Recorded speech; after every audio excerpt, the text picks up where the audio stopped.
વિદ્યાર્થી મિત્રો, આજે આપણે પ્રકરણ એક ઘન અવસ્થાના બીજા લેક્ચરમાં મળી રહ્યા છીએ. ત્યારે એમાં નવો ટોપિક સ્ફટિકમય અને અસ્ફટિકમય પદાર્થની આપણે ચર્ચા કરવા જઈ રહ્યા છીએ. સામાન્ય રીતે સ્ફટિકમય પદાર્થ અને અસ્ફટિકમય પદાર્થનો આપણે જો અર્થ સમજીએ તો અસ્ફટિકમય પદાર્થનો અર્થ એમ્ફોર્ફોસ એટલે કે સ્વરૂપ નહીં, બરાબર, જેને પોતાનું સ્વરૂપ નથી એવો એટલે કે અસ્ફટિકમય પદાર્થ. જ્યારે કોઈ ચોક્કસ ગોઠવણી ધરાવતા પદાર્થને આપણે સ્ફટિકમય પદાર્થ કહીએ છીએ. હવે આપણે એમાં હાજર ઘટક કણોના ક્રમના આધારે વહેંચણી થયેલી છે. તો સામાન્ય રીતે પદાર્થના ઘટક કણો અણુ, પરમાણુ કે આયન હોઈ શકે. તો પદાર્થના ઘટક કણો અણુ, પરમાણુ કે આયન હોય તો એના ઘન પદાર્થના સ્ફટિકમય અવસ્થામાં નાના નાના સ્ફટિકો અસ્તિત્વથી એ મોટો ઘન પદાર્થ રચાતો હોય છે. આપણે જાણીએ કે માની લો કે આપણે બે ભાગમાં વહેંચણી કરી દઈએ તો કે એક બાજુ આપણે સ્ફટિકમય પદાર્થ લઈએ અને બીજી બાજુ અસ્ફટિકમય પદાર્થ લઈએ. તો સ્ફટિકમય પદાર્થમાં તેના ઘટક કણો, ધારો કે અણુ, પરમાણુ, આયનો છે, તો આ ક્રમબદ્ધ વ્યવસ્થિત ગોઠવણીથી આ એક નાનો સ્ફટિક છે. એની બાજુમાં બીજો સ્ફટિકા તૈયાર થશે, આ ત્રીજો સ્ફટિક ગોઠવાયેલો હશે, ચોથો સ્ફટિક ગોઠવાયેલો હશે. એટલે આવા નાના નાના સ્ફટિકો ભેગા થઈને મોટો ઘન સ્ફટિકમય પદાર્થ બનાવે. તો આવી સરસ ક્રમબદ્ધ ગોઠવણીથી ઘન સ્ફટિકમય પદાર્થ તૈયાર થાય. જ્યારે અસ્ફટિકમય પદાર્થની વાત આવે ત્યારે તો અસ્ફટિકમય ઘન પદાર્થમાં નાના નાના સ્ફટિકો તો હોય જ, એમાં ક્રમબદ્ધ ગોઠવણી હોય જ, પણ આમાં જે રીતે વ્યવસ્થિત ગોઠવણી છે તે રીતે વ્યવસ્થિત ગોઠવણી ન ધરાવે. દાખલા તરીકે અહીંયા પ્રાડી ગોઠવણી, બીજી ત્રાસી પણ હોઈ શકે, બરાબર, ઊભી પણ હોઈ શકે. એટલે એને કારણે આવા નાના નાના સ્ફટિકોની અવ્યવસ્થિત ગોઠવણીને કારણે તે અસ્ફટિકમય ઘન પદાર્થ તૈયાર થતો હોય છે. મિત્રો, એટલે જ અસ્ફટિકમય પદાર્થને કોઈ સ્વરૂપ હોતું નથી, એટલે કે ચોક્કસ આકાર હોતો નથી. જ્યારે સ્ફટિકમય પદાર્થમાં સરસ વ્યવસ્થિત ગોઠવણી થતી હોવાને કારણે તેને ચોક્કસ આકાર ઉત્પન્ન થાય છે. બરાબર. હવે આપણે બીજી વાત કરીએ તો સ્ફટિકમય પદાર્થના ઉદાહરણો કયા કયા હોઈ શકે. તો સ્ફટિકમય પદાર્થનું આપણે ઉદાહરણ આપીએ તો આયનિક ઘન પદાર્થનું આપણે ઉદાહરણ ખ્યાલ છે NaCl, સોડિયમ ક્લોરાઇડ. તો આપણે ભણ્યા છે કે એક Na+ ની આજુબાજુ 6 Cl હોય, એક Cl ની આજુબાજુ પાછા 6 Na હોય. તો એવી ક્રમબદ્ધ સુવ્યવસ્થિત ગોઠવણીને કારણે તમે કોઈ પણ અંતરે કયો ઘટક કણ હશે એની આગાહી કરી શકો. દાખલા તરીકે અહીંયા તમે વિચારી શકો કે અહીંયા આ બધી ગોઠવણી છે તો અહીંયા કયો ઘટક કણ આવશે. આની જેમ જ વ્યવસ્થિત ગોઠવણી તરત તમે કહી શકો કે આ રીતના ઘટક કણ આવી શકશે. એટલે સુવ્યવસ્થિત ગોઠવણીને કારણે ચોક્કસ અંતર પછી પણ કયો ઘટક કણ હશે તેની આગાહી કરી શકાય. જ્યારે અસ્ફટિકમય ઘન પદાર્થમાં તમે આવી અસ્તવ્યસ્ત ગોઠવણી છે તો આ ત્રણેય આપણે ચોથો અહીંયા આવશે કે નહીં તમે ન કહી શકો, સ્પષ્ટતા નથી થઈ શકતી. તો સ્ફટિકમય ઘન પદાર્થમાં ચોક્કસ ક્રમબદ્ધ ગોઠવણીને કારણે તમે આગાહી કરી શકે. એનું ઉદાહરણ મેં તમને કીધું એક સોડિયમ ક્લોરાઇડ. બીજું તમારે ઉદાહરણ આપવું છે તો તમે કયું ઉદાહરણ સ્ફટિકમયમાં આપશો તમે યાદ કરી શકો છો કે કોનામાં આવી સરસ મજાની ગોઠવણી ધરાવતો છે કે ક્વાર્ટઝ. બરાબર. હવે ક્વાર્ટઝનું સૂત્ર SiO2, બરાબર, સામાન્ય રીતે SiO2 એટલે આપણે આ ક્વાર્ટઝને અહીંયા સોરી મેં આ બાજુ જો તમને સ્ફટિકમયમાં લખું છું આ SiO2, બરાબર, એના અસંખ્ય ઘટકોથી ક્વાર્ટઝ તૈયાર થતો હોય છે. આમ તો ક્વાર્ટઝ બે પ્રકારના જોવા મળે છે, સ્ફટિકમય પણ જોવા મળે, અસ્ફટિકમય જોવા મળે. આપણને પાઠ્યપુસ્તકમાં ક્વાર્ટઝના બંને સ્વરૂપો દર્શાવેલા છે. દાખલા તરીકે જો હું એક સ્વરૂપની ક્વાર્ટઝના સ્ફટિકમયની વાત કરું અને અસ્ફટિકમયની વાત કરું તો તમને બંનેના થોડુંક પરિચિત કરાવડાવું એના આકારથી. તો ધારો કે આ સિલિકોન છે, ડાર્ક કરવા ઓક્સિજન, આ silicon, oxygen, silicon, oxygen, silicon, oxygen, silicon, oxygen, silicon, oxygen. તો આપણે આવી સ્પષ્ટ બંધારણ, સુવ્યવસ્થિત બંધારણ ક્વાર્ટઝમાં જોવા મળશે. હવે તમે આની પછી શું હશે દાખલા તરીકે અહીંયા તો આપણે તરત આગાહી કરી શકીએ ઓક્સિજન આવશે, અહીંયા સિલિકોન આવશે અને ષટકોણીય સરસ મજાની આ વ્યવસ્થિત ગોઠવણી ધરાવશે. બરાબર છે. એટલે એકદમ વ્યવસ્થિત ગોઠવણીથી આ પદાર્થ તૈયાર થશે. જ્યારે આનું જ સિલિકોન ડાયોક્સાઇડ એટલે કે ક્વાર્ટ્ઝનું અસ્ફટિકમય સ્વરૂપ હોય તો બરાબર એક ભાગમાં ચોક્કસ ક્રમબદ્ધ ગોઠવણી થવાની જ છે, અહીંયા જેમ દર્શાવીએ. પણ જો તમે આ ગોઠવણી તમે જુઓ તો તમને એમ થાય કે અહીંયા તો બરાબર છે કે એકદમ આના જેવી તમને સુવ્યવસ્થિત ગોઠવણી દેખાય છે, ષટકોણીય રચના, પણ અહીંયા તમે એવી આગ્રહ ન રાખી શકો કે એવી જ પ્રકારની ગોઠવણી તમને જોવા મળી શકશે. એ ગોઠવણીમાં તમને સ્વરૂપમાં અહીંયા તમને આમ લાંબુ પણ સ્વરૂપ જોવા મળી શકે.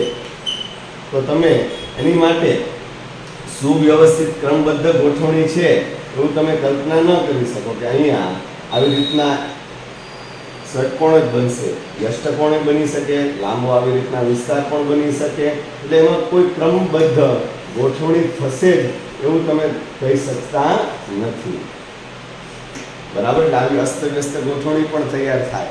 તો આના ઉપરથી આપણે કહી શકીએ કે સ્ફટિકમય પદાર્થ છે એમાં ઘટકકણો નિયમિત વ્યવસ્થિત ગોઠવેલા છે, ત્યારે એ અસ્ફટિકમય ઘન પદાર્થમાં અનિયમિત અને અવ્યવસ્થિત ગોઠવણી ધરાવે છે. હવે જ્યારે આપણે બીજી આની ચર્ચા કરીએ થોડા કે આને અસ્ફટિકમય ઘન પદાર્થ છે એ કેવી રીતના તૈયાર થતો હોય છે, તો કે તમને અસ્ફટિકમય પદાર્થના પેલા ઉદાહરણ આપણે લઈએ તો અસ્ફટિકમય પદાર્થમાં કાચ, પ્લાસ્ટિક, રબર, બરાબર, એ અસ્ફટિકમય ઘન પદાર્થના ઉદાહરણો છે. તો એ તૈયાર કેવી રીતના થતા હોય? માની લો કાચની બનાવટ આપણે ભણ્યા છીએ કે રેતી એની સાથે ધોવાનો સોડા ને મિશ્ર કરી 28°C થી ઊંચા તાપમાને એને ગરમ કરીએ, એટલે ખૂબ ઊંચું તાપમાન આપીએ એટલે આ રેતી અને સોડાના મિશ્રણમાંથી કાચ તૈયાર થાય. હવે આ જે પ્રવાહી તૈયાર થયો કાચ એ પ્રવાહી સ્વરૂપે છે અને ઝડપથી ઠંડુ પડે એટલે એ અસ્ફટિકમય ઘન પદાર્થ તૈયાર થાય. એટલે અસ્ફટિકમય ઘન પદાર્થને ઘણા પ્રવાહી ઘન પદાર્થ અથવા તો ઘણા એમ બોલતા હોય છે કે પ્રવાહીની લાક્ષણિકતા છે તો કોને જેવું ઘટ પ્રવાહી જેવું છે, તેને આભાસી ઘન તરીકે પણ ઓળખતા હોઈએ છીએ. તો અસ્ફટિકમય ઘન પદાર્થનું આપણે બીજું કોઈ નામ પૂછે તો આભાસી ઘન પદાર્થ કહેવામાં આવે છે અથવા તો અતિશીત પ્રવાહી પદાર્થ તરીકે પણ ઓળખવામાં આવે છે. અતિશીત ઘન પદાર્થ અથવા તો અતિશીત ઘન પદાર્થ અથવા તો બીજું નામ મેં કીધું બરાબર, અતિશીત ઘન પદાર્થ ન કહેવું તો બીજું અતિશીત પ્રવાહી પદાર્થ અથવા તો આપણે એને બીજું નામ કહીશું આભાસી ઘન પદાર્થ. એટલે આભાસી ઘન પદાર્થ અથવા અતિશીત પ્રવાહી પદાર્થ તરીકે પણ અસ્ફટિકમય પદાર્થને ઓળખતા હોઈએ છીએ. હવે આપણે એની વાત કરીએ તો એના ગલન બિંદુ કેવા હોય, એના ઉત્કલન બિંદુની તો આપણે વાત જ કરવાની હોય કારણ કે ઘન પદાર્થ છે એને ગલન બિંદુની વાત હોય. અસ્ફટિકમય પદાર્થ એ પણ આપણે ઘન પદાર્થની રીતે લઈએ છીએ, એના ગલન બિંદુની વાત આવશે ત્યારે તમે સ્પષ્ટ રીતે વિચારી શકો કે અહીંયા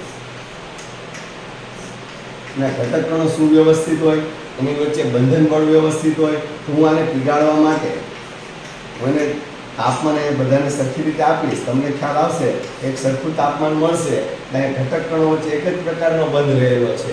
તો ઘટકકણો વચ્ચે એક જ પ્રકારનો બંધ રહેલો હોય તો આપણે એ ઘટકકણો વચ્ચે એક જ પ્રકારના બંધ છે ત્યાં ગરમી મળશે, ઉષ્મા મળશે તો આકર્ષણથી આ બંધ તૂટશે. એવી રીતના આ બંધ પણ સમાન પ્રકારનો છે, આ બંધ પણ સમાન છે, આ બંધ સમાન છે. તો આ બધા બંધ સમાન હોવાથી એક સરખી ઉષ્મા બધાને મળશે અને એક સરખી બધાને ઉષ્મા મળે મિત્રો તો એને કારણે આપણે એમ કહી શકીએ કે તેમને ગલન ઉષ્મા એટલે કે પીગળવા માટે જોઈતી ઉષ્મા બધાને સરખી મળશે તો એક ચોક્કસ તાપમાને પીગળે છે. દાખલા તરીકે હું એક ઉદાહરણ લઉં કે બરફ છે, તો બરફ જે છે એ ઘન પદાર્થ છે. હવે આપણે ભણીએ છીએ કે બરફ 0°C તાપમાન થાય, માઇનસ હશે -1, -2 ત્યાં સુધી કઈ અવસ્થામાં હશે? ઘન અવસ્થામાં. પણ જેવું 0°C તાપમાને પહોંચશે એટલે એની વચ્ચેનો બંધ તૂટશે અને એનું પ્રવાહી પાણીમાં રૂપાંતર થાય છે. તો અહીં 0°C તાપમાને સંપૂર્ણ બરફનું સંપૂર્ણપણે પાણીમાં રૂપાંતર થાય એટલે બધા જ ઘટકકણો પ્રવાહીમાં રૂપાંતર થાય ચોક્કસ તાપમાને. એનું ગલન બિંદુ સ્ફટિકમય પદાર્થનું ચોક્કસ એટલે કે નિયમિત છે. જ્યારે અસ્ફટિકમય પદાર્થમાં આવી રીતના અસ્તવ્યસ્ત ઘટકકણો ગોઠવાયેલા છે તેમાં ચોક્કસ કોઈ બંધ હોતો નથી. એટલે ચોક્કસ બંધ હોય તો અહીંયા એક સરખી તમે ગરમી આપો છો તો આને ગરમી વધારે મળશે તો આને પ્રવાહી સ્વરૂપમાં રૂપાંતર ઝડપથી થશે. આ ઘટકકણોનું વહેવા પણ મળશે. જ્યારે આ ઘટકકણોને એટલી ઉર્જા નહીં મળે, એક સરખી ઉષ્મા નહીં મળે એની અસ્તવ્યસ્ત ગોઠવણીને કારણે તો એને કારણે એનું ગલનબિંદુ સ્પષ્ટ અને ચોક્કસ ન હોય પણ લાંબા વિસ્તારનું હોય. માની લો કે આ કાચ છે તો કાચ અહીંયા ધારો કે તમને ખ્યાલ આવે કે આંકડો બોલું છું કે 1800 અહીંયા પીગળવાનું ચાલુ થયું 1800 સેલ્સિયસે, તો આ બધા જ 1800 પીગળશે એવું ન હોય. અહીંયા આપણે બધા 0 એટલે 0 બધા પીગળી ગયા, પણ અહીંયા માની લો કે 1800 પીગળ્યા, આ દૂર છે એની વચ્ચે આકર્ષણ બળ એવું આની જેમ વ્યવસ્થિત નથી, તો 1800 ને બદલે 1850 1900 એમ પીગળે. તેનો અર્થ શું થયો કે એ નિયમિત ગોઠવણી ધરાવતું ન હોવાથી કોઈ ચોક્કસ તાપમાને પીગળતું નથી. એટલે અસ્ફટિકમય ઘન પદાર્થ છે એને ગલનબિંદુ સ્પષ્ટ હોતું નથી, એટલે કે લાંબા વિસ્તારનું. એટલે માની લો કે 1800 થી 2000 પીગળ્યું, તેનો અર્થ શું થયો કે એનું ગલનબિંદુ છે સ્પષ્ટ અને ચોક્કસ નથી, પણ એક લાંબા વિસ્તારનું અસ્તિત્વ ધરાવે છે. બરાબર, એટલે એની માટેનું કારણ છે એની અવ્યવસ્થિત ગોઠવણી. બરાબર, જ્યારે વ્યવસ્થિત ગોઠવણીને કારણે તે ચોક્કસ. બીજી વાત આની વાત કરીએ તો આના ગુણધર્મોમાં આપણે એક તો આકાર સ્ફટિકમયમાં નિયમિત એટલે વ્યવસ્થિત હતો, ચોક્કસ હતો, જ્યારે અસ્ફટિકમય ન હતો આકાર. બીજું મેં કીધું ગલનબિંદુ સ્પષ્ટ અને ચોક્કસ સ્ફટિકમયમાં હોય છે, આમાં હોતું નથી. ગલન ઉષ્મા તો અહીંયા બધાને બંધ એક સરખા પ્રમાણમાંથી ગલન ઉષ્મા એક સમાન આવતી હતી, જ્યારે અહીંયા સ્પષ્ટ અને ચોક્કસ ન આવે. બરાબર, હવે વાત કરીએ આમાં ક્લેવેજનો, એટલે આપણે એમાં તિરાડ પાડીએ, ચીરો પાડીએ, તો અણીદાર ચપ્પુ જેવી વસ્તુ લઈએ તો આને કાપીએ, તો તમે આમ કલ્પના કરી શકો છો જ્યારે આપણે એને કાપવામાં આવશે તો કાપવામાં આવે દરમિયાન વચ્ચેથી આપણા તો બે સરખા ભાગ થશે. એટલે આમ તમે વિચારશો કે આ એક ભાગ અને એક આ બીજો ભાગ. આવો વ્યવસ્થિત ન કપાણો તો તમે માની લો કે આવી રીતના અવ્યવસ્થિત કપાણો તો આ બીજો પણ એની રીતે બંધ બેસશે, આ બે એકબીજામાં બંધ બેસશે. એટલે એમાં ક્લેવીઝનો ગુણધર્મ એટલે કે તિરાડ તમે પાડશો, તોડશો, તો એમાં શું થશે તો કે એમાં બે વિભાજિત થતી સપાટીઓ વ્યવસ્થિત હશે, એકબીજા પર બંધ બેસી શકશે. જ્યારે તમે કાચ તોડો છો, તમને ખ્યાલ છે કાચ તોડશો તો એની સપાટી તૂટશે. માની લો કે ઘન પદાર્થ છે તો એમાં આડેધડ કાચ આમ તૂટે, વચ્ચે આવા નાના નાના પાર્ટિકલ્સ કણો છૂટા પણ પડી જાય, તો એકબીજા ઉપર ગોઠવી ન શકાય પાછો, એટલે વ્યવસ્થિત ગોઠવણી ધરાવતો નથી. એટલે અસ્ફટિકમય ઘન પદાર્થમાં કયો ગુણધર્મ નથી એમ તમે કહી શકશો તો કે આમાં કોઈ બે સરખા ભાગમાં વિભાજિત થશે નહીં, એટલે એમાં જેને કે ચિરાડ એટલે ક્લેવીઝનો ગુણધર્મ હોતો નથી એવું તમે કહી શકાશે. આપણે હવે થોડીક બીજી ઘટનાની આપણે આમાં ચર્ચા કરીએ. એટલે મિત્રો તમને હવે ચિરાડ ગુણધર્મ સમજાઈ ગયો છે કે જો ધારદાર વસ્તુ વડે કાપવામાં આવે તો નિયમિત અને સ્પષ્ટ આકારમાં વિભાજિત કરી શકાય, જ્યારે અસ્ફટિકમય ઘન પદાર્થને વ્યવસ્થિત વિભાજિત કરી શકાતું નથી, એટલે કે એમાં અવ્યવસ્થિત વિભાજિત થાય છે. હવે બીજી વાત કરતા હતા કે આપણે અસ્ફટિકમય ઘન પદાર્થ છે એને સ્ફટિકમય પદાર્થમાં રૂપાંતર કરવું હોય તો કરી શકાય કે નહીં?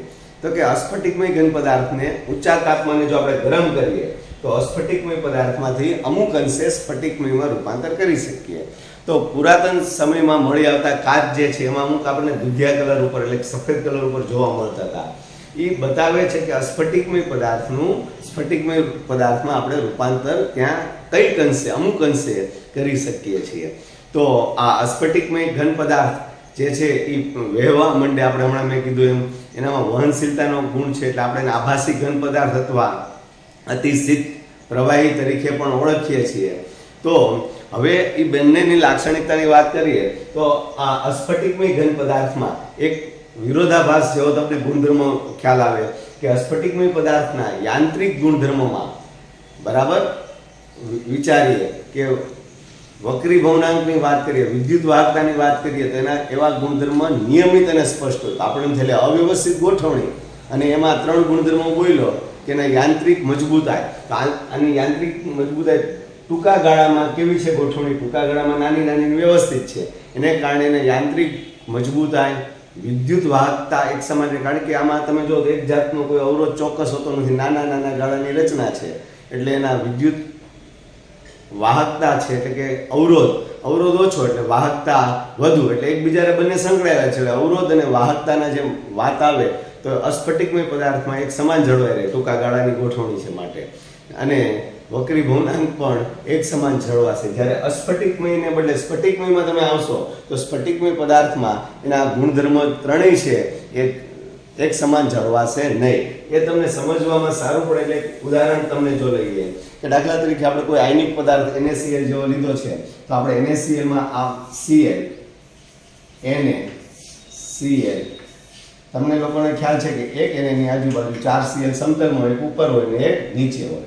તો આ NaCl જેવો કોઈ સ્ફટિકમય પદાર્થ તમે લીધો હોય એની ગોઠવણીમાં મિત્રો શું થતું હશે કે તમારે એની ગોઠવણી કરતા હશો ત્યારે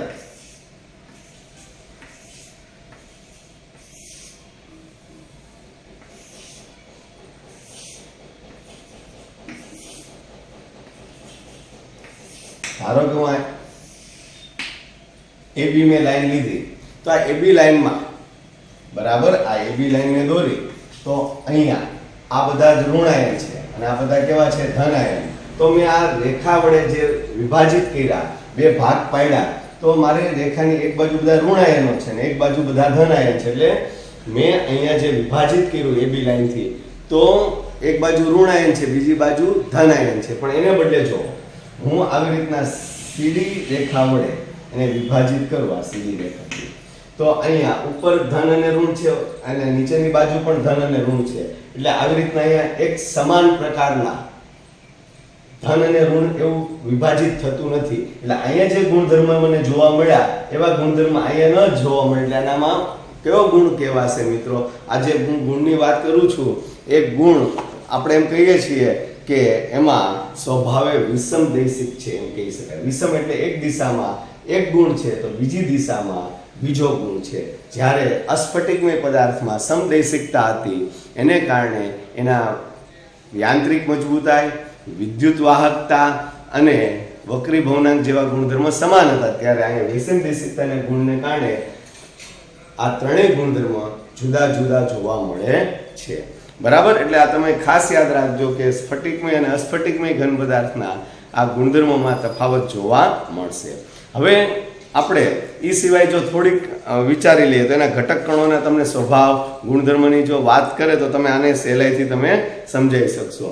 પણ એ સિવાય સ્ફટિકમય અને સ્ફટિકમય પદાર્થ સિવાય આપણે એક બીજી હવે ચર્ચા કરીએ છીએ મિત્રો. સ્ફટિકમય અને સ્ફટિકમય પદાર્થ સિવાય ત્રીજો એક પદાર્થ જેને આપણે કહીએ છીએ બહુ સ્ફટિકમય ઘન પદાર્થ.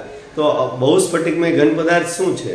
તો કે દેખીતી રીતે આપણને અસ્ફટિકમય લાગે પણ તેની અતિ સૂક્ષ્મ સ્ફટિકમય રચનાને કારણે તેઓ બહુ સ્ફટિકમય ઘન પદાર્થ તરીકે ઓળખાય છે. અસ્ફટિકમય ઘન પદાર્થના ઉદાહરણો તો આપણને યાદ રહી ગયા કે કાચ, પ્લાસ્ટિક અને રબર છે. પણ આ ઉપરાંત જે સિલિકોન્સ છે, સિલિકોનમાંથી આપણને યાદ છે કે ફોટો વોલ્ટેઇક પદાર્થ બનાવીએ છીએ. ફોટો વોલ્ટેઇક પદાર્થ શું છે? ફોટોનો અર્થ થાય પ્રકાશ. પ્રકાશની મદદથી તે સૂર્ય ઉર્જાનું વિદ્યુત ઉર્જામાં રૂપાંતર કરે છે અને તેનો ઉપયોગ અત્યારે આપણે સોલર સેલમાં વિપુલ પ્રમાણમાં કરીએ છીએ. તો મિત્રો આવા આપણે સ્ફટિકમય અને અસ્ફટિકમય ઘણા બધા પદાર્થોના આપણે પરિચિતમાં આવતા હોઈએ છીએ. અને તમે આ સ્ફટિકમય અને અસ્ફટિકમયનું વર્ગીકરણ કરવાનું વ્યવસ્થિત મિત્રો મગજથી આપણે વિચારશું કે કેવી ગોઠવણી ધરાવે છે તો એના આધારે આપણે ભવિષ્યમાં નવા ટોપિકમાં વધારે આગળ વર્ગીકરણ કરવાનું આવશે. તમે લખાણ સંબંધિત પ્રશ્નો અને બીજા પ્રશ્નો જે છે એના ઉપર આધારિત સારી રીતે વિચારી અને તૈયાર કરજો અને જેથી કરીને આપણે નેક્સ્ટ ટોપિકમાં હવે મળીએ ત્યારે તમને આ સંપૂર્ણ તૈયારી થઈ ગઈ હશે તો તમને એ અભ્યાસમાં બહુ જ મજા આવશે. તો આપણે પછી હવે નવા લેક્ચરમાં મિત્રો મળશું. આજે આપણે અહીંયા સુધી રાખીએ છીએ. હવે આપણે લખાણ સંબંધિત પ્રશ્નો જોઈએ તો પહેલો પ્રશ્ન છે કે ઘન પદાર્થો શા માટે દ્રઢ હોય છે? તો ઘન પદાર્થો દ્રઢ હોય એનું કારણ શું છે? આપણે ભણ્યા છે ઘન પદાર્થમાં ઘટક કણો પાસે હોય ને એકદમ પાસે હોવાથી આંતરાણુય આકર્ષણ બળ પ્રબળ હોય ને આંતરાણુય આકર્ષણ બળ પ્રબળ હોય તો તેને કારણે આપણે એમ કહી શકીએ કે આંતરાણુય અંતર ઓછું અને આકર્ષણ પ્રબળ હોવાથી તે દ્રઢ આકાર ધરાવે છે. બરાબર. હવે બીજો પ્રશ્ન છે કે ઘન પદાર્થોને શા માટે નિશ્ચિત આકાર હોય છે? તો એમાં પણ એ જ વાત આવશે કે ઘન પદાર્થના ઘટક કણો એટલે કે અણુ, પરમાણુ કે આયન એકબીજાની પાસે એટલે કે આંતરાણુય અંતર ઓછું હોવાથી તે નિશ્ચિત પ્રકારે ગોઠવણી ધરાવે છે અને નિશ્ચિત પ્રકારની ગોઠવણી ધરાવતા હોવાથી તેનો આકાર પણ નિશ્ચિત હોય છે. બીજું આપણને આપ્યું છે ઘન પદાર્થોનું વર્ગીકરણ કરો. તો જે જુદા જુદા પદાર્થો આપ્યા છે તેમાં સ્ફટિકમય અને અસ્ફટિકમયમાં આપણે વર્ગીકરણ કરીએ તો આપણને યાદ હોવું જોઈએ અસ્ફટિકમય પદાર્થ જે છે એમાં કોણ આવશે? તો કે કાચ, પ્લાસ્ટિક, રબર. તો એ ટાઈપના જે પદાર્થો છે આપણે એને અસ્ફટિકમય લેશું, જ્યારે જેમાં વ્યવસ્થિત ગોઠવણી છે ને આપણે સ્ફટિકમય લઈએ. તો એ બધા ઉદાહરણમાં તમે અભ્યાસ કરશો તો બેન્ઝોઇક એસિડ, પોટેશિયમ નાઇટ્રેટ અને કોપર એ સ્ફટિકમય છે, જ્યારે બાકીના જે પદાર્થો છે એ અસ્ફટિકમય છે. એટલે તમે ટેફલોન ને છે એ શું છે? તો કે કાચનો પ્રકાર છે, બરાબર. પીવીસી, પોલીવિનાઇલ ક્લોરાઇડ, તો એ શું થયો મિત્રો? પ્લાસ્ટિકનો એક પ્રકાર થયો. ફાઇબર ગ્લાસ, તો એક અસ્ફટિકમય જ થયો, ગ્લાસ એટલે કાચનો પ્રકાર જ થયો. તો આપણે આવા જે બધા કાચ છે કે બધા અસ્ફટિકમય ઘન પદાર્થમાં આપણે સહેલાઈથી વર્ગીકૃત કરી શકશું. હવે છેલ્લો પ્રશ્ન તમને 1.4 એમાં આપ્યો છે કે ઘન પદાર્થના વક્રી ભવનાંક બધી જ દિશામાં એક સમાન મૂલ્ય ધરાવે છે, તો આ પદાર્થના સ્વભાવ વિશે ટીકા કરો અને શું તે ચિરાડ ગુણધર્મ ધરાવે છે અથવા દર્શાવે છે?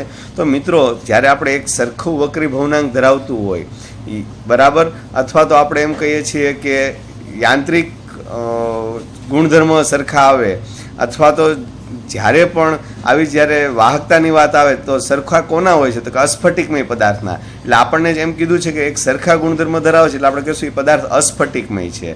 અને અસ્ફટિકમય હોવાથી એના બધા જ ગુણધર્મ આ પ્રકારના કેવા હશે? અસમાન કે સમાન? તો કે સમાન હોય. અને એનું કારણ છે એની સમદેશિકતાને કારણે, બરાબર. તો આપણે આવા પદાર્થ અસ્ફટિકમય હોય અને સમદેશિકતા ધરાવે. અને ટીકાની વાત કરવી છે તો આપણે કહીશું કે અસ્ફટિકમય પદાર્થને જ્યારે કોઈ ધારદાર ચપ્પુ અથવા તેના જેવા કોઈ પદાર્થ વડે એને કાપવામાં આવે તો તે સમાન ગોઠવણી નહીં ધરાવે, વ્યવસ્થિત ગોઠવણી નહીં ધરાવે.